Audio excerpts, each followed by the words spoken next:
গোটা লাউটা আমি করব না, এটা একটু রেখে দেব, ডাল দিয়ে করব।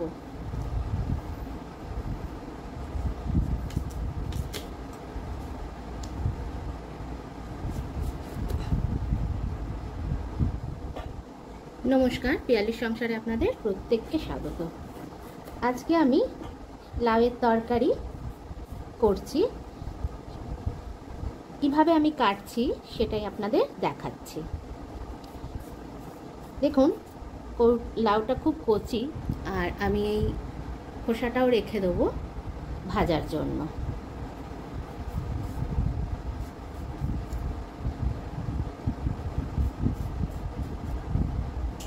তাই একটু মোটা মোটা করে আমি খোসা ছাড়াচ্ছি। আমার খোসাটা ছাড়ানো হয়ে গেছে। এরপর আমি লাউটাকে ধুয়ে কাটছি, তো ওই জন্য লাউ কেটে তো ধোয়া যায় না, তো আমি ভালো করে ধুয়েই নিয়েছি। এরপর আমি কুচি করব।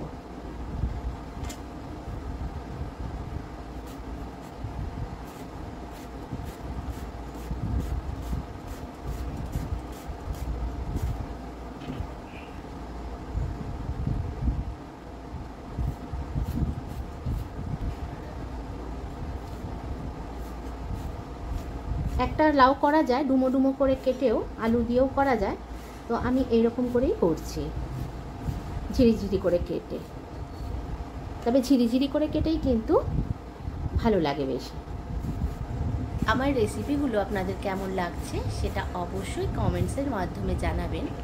আর যারা এখনও সাবস্ক্রাইব করেননি আমার চ্যানেলটি, তাদের আমার অনুরোধ রইল সাবস্ক্রাইব করে দেওয়ার।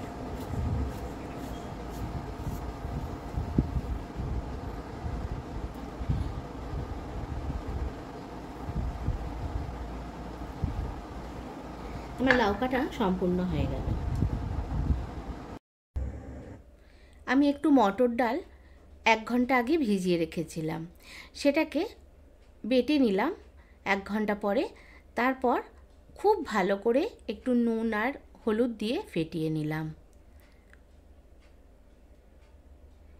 লাউ তো আমরা মুগ ডাল দিয়েও করে থাকি, বড়ি দিয়েও করি, তো আজকে আমি বড়া করে করব, মটর ডালের বড়া করেই লাউটা করব। আপনারা হয়তো অনেকেই এরকমভাবে করে থাকেন। যদি এরকমভাবে কেউ করে থাকেন তাহলে আমাকে কিন্তু কমেন্টসে জানাবেন।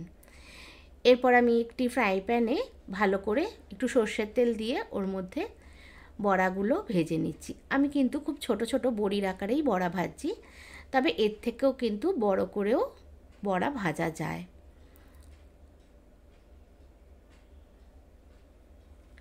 তারপর ওই তেলেই, লাউয়ে তো বেশি তেল লাগে না, তো আমি ওই তেলের মধ্যেই একটা শুকনো লঙ্কা, একটা 2টো তেজপাতা আর একটু জিরে ফোড়ন দিয়ে লাউটা ছেড়ে দিলাম। লাউয়ে তো মশলা বেশি কিছু লাগে না, নুন হলুদ আর কাঁচা লঙ্কা দিয়ে আমি ঢেকে দিলাম।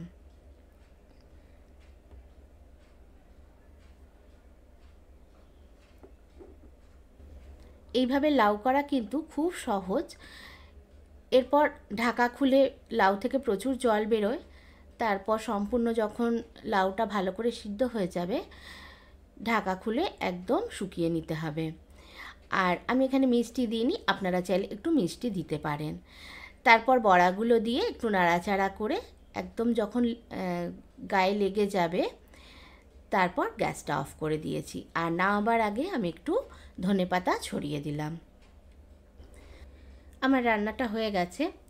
আর যারা কোনো দিন এখনও মটর ডালের বড়া দিয়ে লাউয়ের তরকারি খাননি, তারা একটু খেয়ে দেখবেন, আশা করি খুব ভালো লাগবে। আর নববর্ষের অনেক অনেক শুভেচ্ছা।